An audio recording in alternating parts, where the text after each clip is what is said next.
guys, so hindi tayo pumasok, hindi tayo nakapasok today kasi ang sama ng pakiramdam ko, ang tindi ng sipon ko.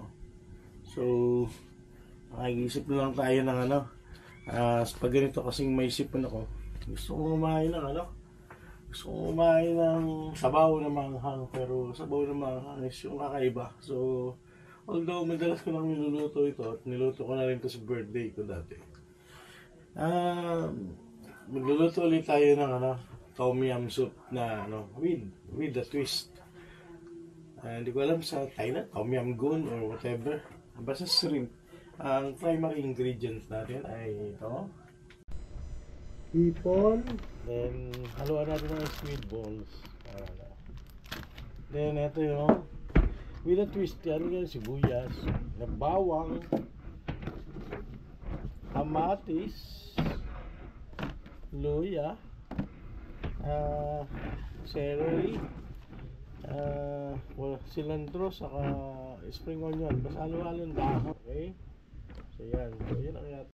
Paste. Yan. Tom yum soup paste. Chili paste. Right? Ang tom yum goong original ingredients include tom trinity, lemongrass, galangal, and makrut lime leaves. Pero dahil wala tayo sa Thailand, mahirap hanapin yung mga ingredients nito. Ang meron lang palagi ay lemongrass. Kaya gagamit na lang tayo ng tom yum paste para ma-sustain natin yung lasa, yung original na lasa ng ating gagawing tom yum goong. Umpisa natin ang preparasyon sa paggayat ng bawang. Hindi ko na ito na-mince dun sa food processor. Gayatin na lang natin. So, bawang. And next is sibuyas. Sibuyas. Ano yung mga Thailand na yung wala dito, yung mahirap hanapin, yung ba yun? Okay, yun na yun. Gulanggong o whatever. So, mahirap hanapin dito sa Pilipinas yun. So, yung ginagawa natin, instead na ganun pa, magano na lang tayo. Mag-paste na lang tayo. Tom yum paste. Ganito na lang ang hiwa nito. Hindi na maliliit. Okay? Cubes na lang natin. Then you have the tomato. Down. Bigyan mo na natin dito. Okay? Put it aside. Okay? Right? Instead of galangal, luya na lang yung gamitin na natin. So, medyo hinugasan na natin ito. Pero maganda. Wala po natin ng konti. Kasi siyempre, dumi ng lupa nandyan. Wala natin ng konti.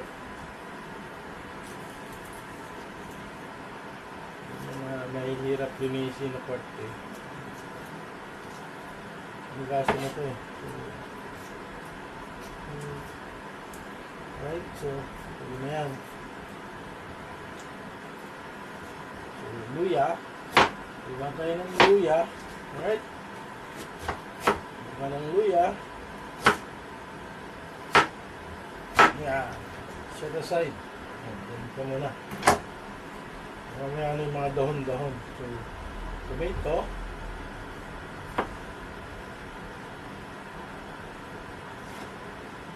Ganun din. Cubes lang. Okay lang sa apat. Initin natin.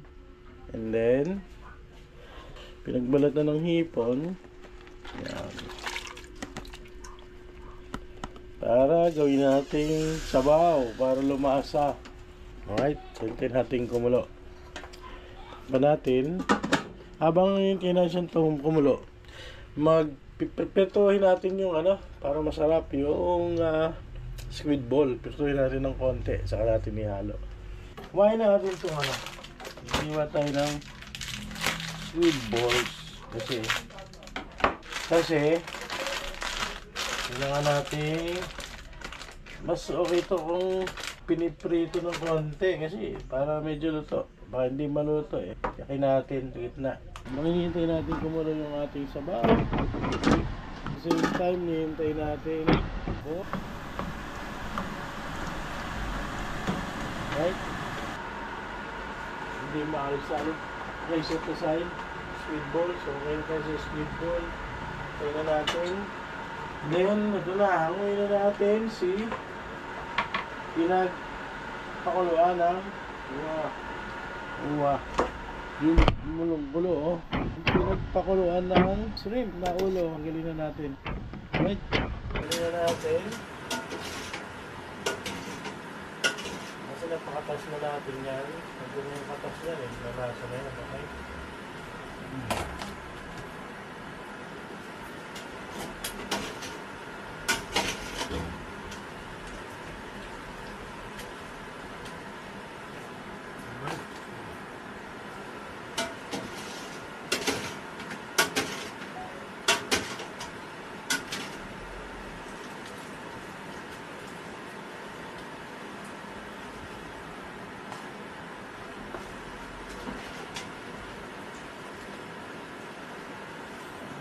Ganyan.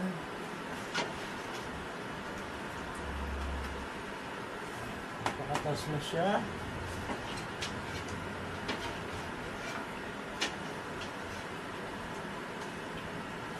Salahin lang ng salahin hanggang sa wala na.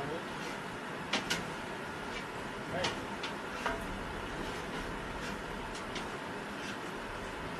Tara. Right, so let's go.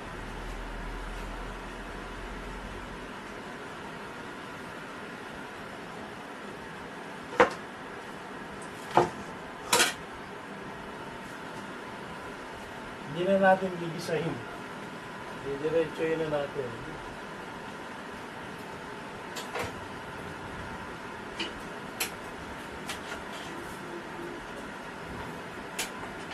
Kanya na natin siya. Gigisahin. Diretso na natin.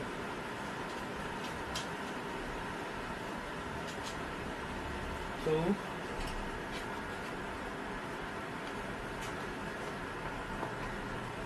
ngayon na natin yung bawang.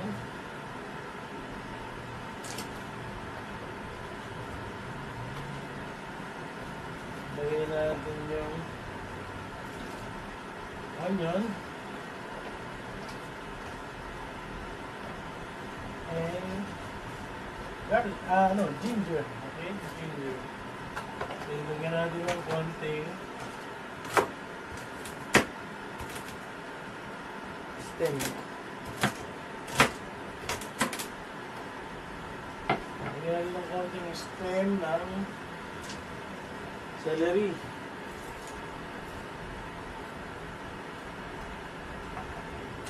Lagyan natin itong kamatis. Alright?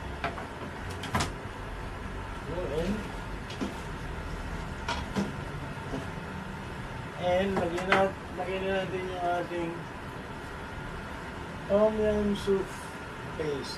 Okay? Para hindi ka na maghanap ng kung ano ingredients sa merkado. Bumili ka lang dito sa Shopee. Oh, mahirap pa. Buksan.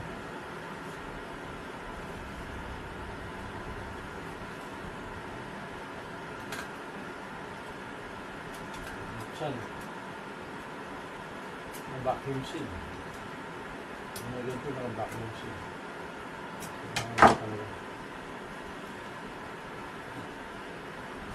Yun, buksan. Alright, so ito na yung ating tom yum paste. Alright? Hindi lang, natin ito. Tom yum soup paste. Okay?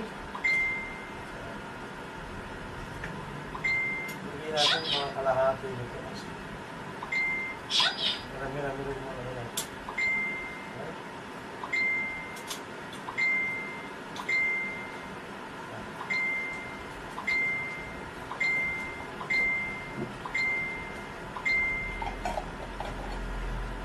Alright, so lagyan natin yung kalahati. Ay, dito. Halo.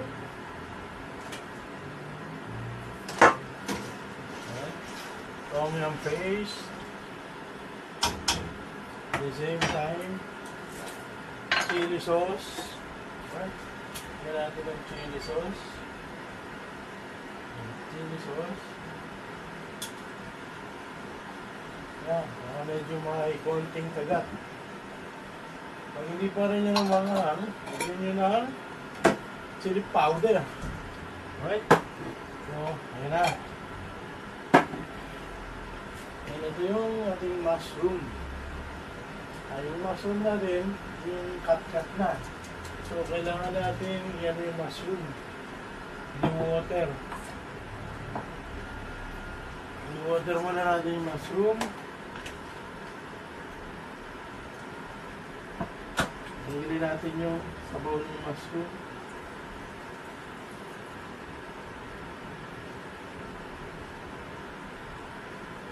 Go. Ang gano'n yung sabaw. Then, ilagay na natin yung mushroom. Okay.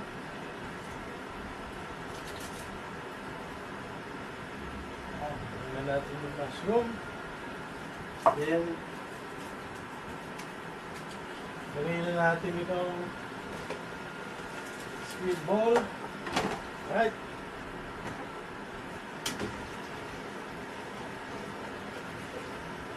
After ng squid ball, lagyan natin siya ng patis. Patis, ha? Lagyan natin siya ng patis. Yan, lagyan natin siya ng patis. Right? Patis.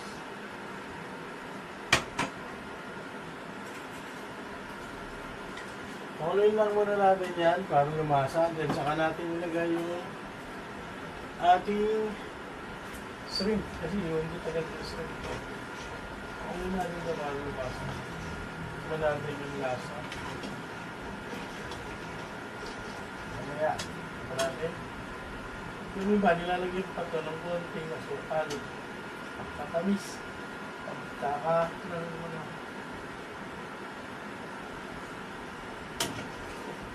wow! Hap! Hindi na.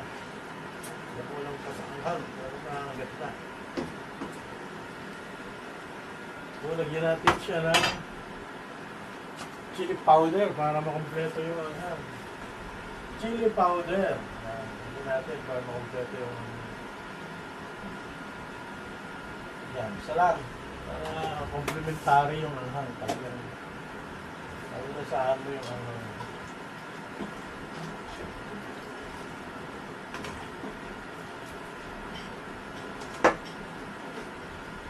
Right?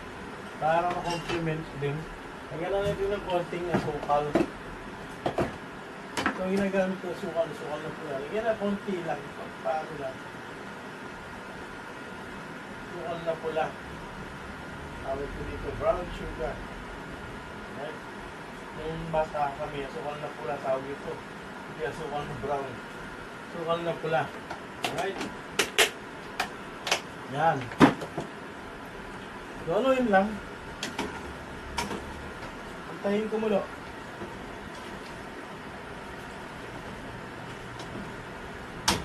Gano'n. Antayin kumulo.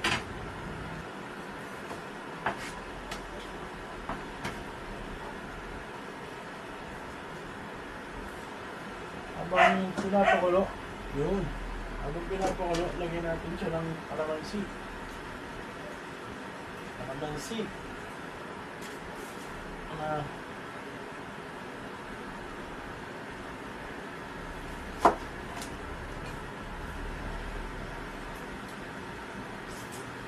Tapos maasim yun, tapos masarap. Ganyan. Right? Pinapakulo. Iyalo na natin si nakakulo na eh. Iyalo na natin si hipon. Yung ating main ingredients. Yan. Hipon. Right? Hipon. Yung ating main ingredients. Hipon. Maglagay ng hipon.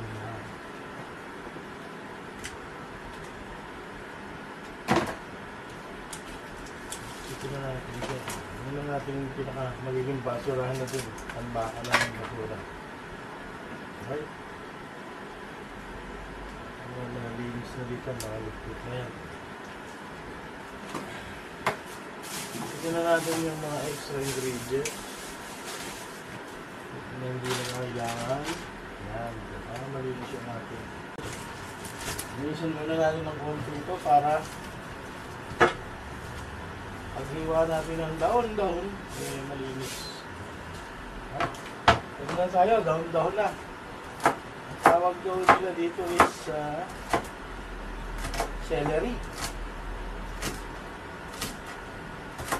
Right? Celery. Right? Yan sa amin yung mga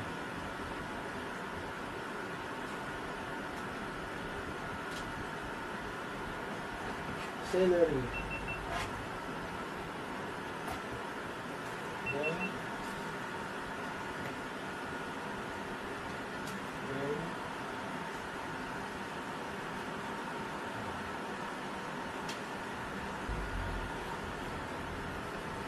Ayan yung ating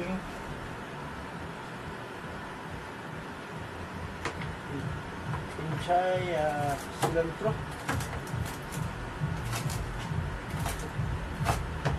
Cilantro.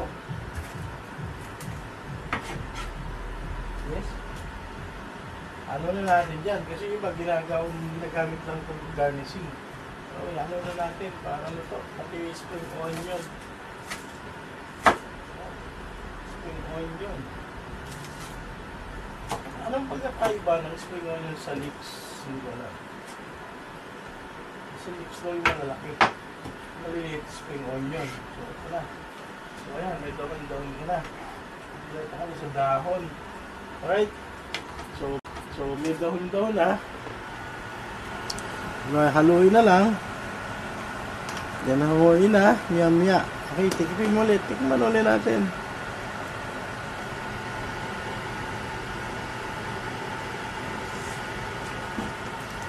Wow, panalo. Isa anghang, timplado sa tamis, sa asim. Yes, tanggal sipon ko dito.